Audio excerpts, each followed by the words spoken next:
Hello दोस्तों, क्या हाल है। तारीख आज 8 सितंबर 2025, वार सोमवार, हिंदी तिथि आश्विन माह के कृष्ण पक्ष की प्रतिपदा। और आइए अब बात करते हैं आज के मुख्य समाचार में देश भर की तमाम बड़ी खबरों पर नजर डालते हैं।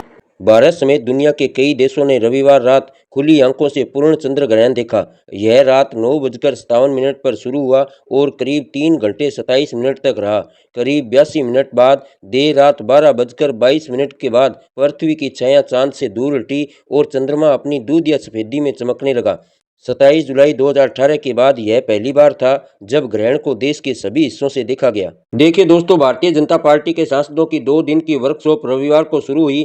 पीएम मोदी भी इसमें शामिल हुए। इस दौरान वे हॉल में सबसे पीछे की पंक्ति में बैठे नजर आए। मीडिया रिपोर्ट्स के मुताबिक इस दौरान सांसदों ने जीएसटी स्लैब में बदलाव के लिए पीएम मोदी को धन्यवाद दिया। वहीं वर्कशॉप में कुल 4 सत्र होंगे, जिनमें पार्टी के इतिहास, विकास और सांसदों की कार्यकुशलता बढ़ाने पर चर्चा होगी। इस संसद कार्यशाला का मकसद उपराष्ट्रपति चुनाव से पहले सांसदों को सही दिशा और 100% वोटिंग के लिए ट्रेनिंग देना है। चलिए अगली खबर देखते हैं। चुनाव आयोग पूरे देश में स्पेशल इंटेंसिव रिवीजन यानी एसआईआर करने की तैयारी में है। इसको लेकर दिल्ली में 10 सितंबर को बैठक होगी। बैठक में सभी राज्यों के मुख्य निर्वाचन अधिकारी शामिल होंगे। इसमें देश भर में एसआईआर कराने को लेकर रणनीति पर चर्चा होगी।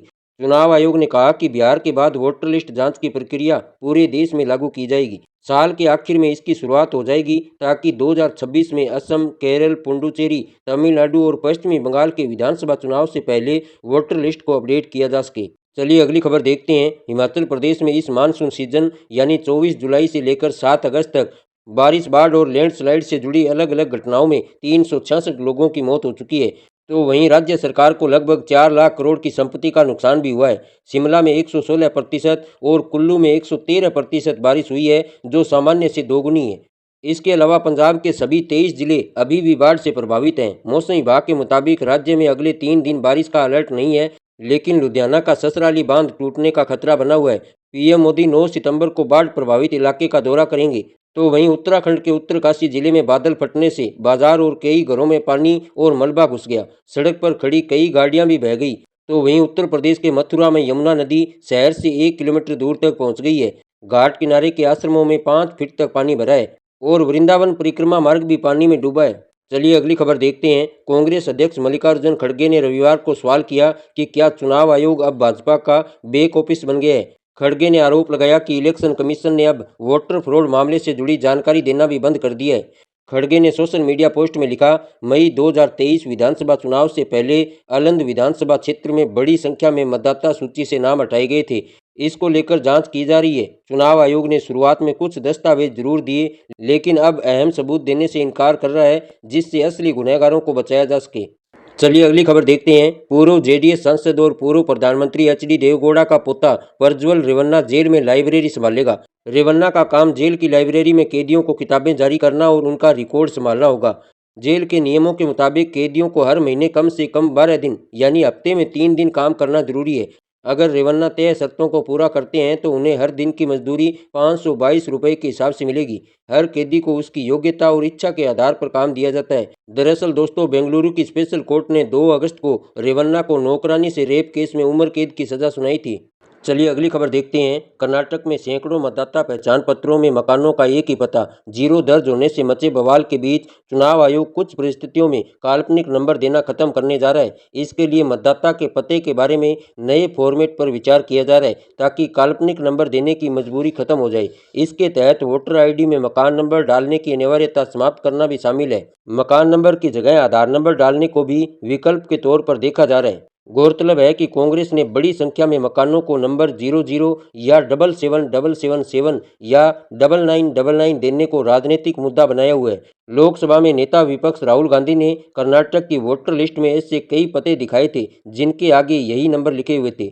इसके बाद ऐसे वोटर्स को लेकर नई बहस छिड़ गई थी और चुनाव आयोग पर भी सवाल उठ रहे थे। चलिए अगली खबर देखते हैं। प्रवर्तन निदेशालय यानी ईडी ने सारा इंडिया समूह के खिलाफ कोलकाता की कोर्ट में सप्लीमेंट्री चार्जशीट दाखिल की है। इसमें 1.74 लाख करोड़ रुपए के चिटफंड घोटाले का जिक्र है। ईडी ने सारा के संस्थापक दिवंगत सुब्रत रॉय की पत्नी सपना रॉय और बेटे सुशांत रॉय को आरोपी बनाया है। ईडी ने सुशांत रॉय को भगोड़ा बताया है, वह पूछताछ में भी शामिल नहीं हुए थे। ऐसे में अब ईडी उनके खिलाफ गैर जमानती वारंट जारी करने की प्रक्रिया में है। चलिए अगली खबर देखते हैं। पंजाब के सभी 23 जिले बाढ़ की चपेट में हैं। 8 से ज़्यादा जिलों के गांव में अभी भी 4-4 फीट तक पानी भरा हुआ है। इसी बीच पंजाब सरकार ने प्रदेश में सभी प्राइवेट, सरकारी, एडेड स्कूल, कॉलेज और यूनिवर्सिटी खोलने के आदेश दे दिए हैं। प्राइवेट स्कूल, कॉलेज और सरकारी कॉलेज, यूनिवर्सिटीज आज यानी 8 सितंबर से खुल सकते हैं। वहीं सरकारी स्कूलों में आज पढ़ाई नहीं होगी, लेकिन टीचर आकर स्कूल की स्थिति देख सफाई वगैरह कराएंगे। वहीं प्रधानमंत्री नरेंद्र मोदी 9 सितंबर को पंजाब आ रहे हैं। वे गुरदासपुर में बाढ़ प्रभावित इलाकों में आकर हालात का जायजा लेंगे और बाढ़ पीड़ितों से मुलाकात करेंगे।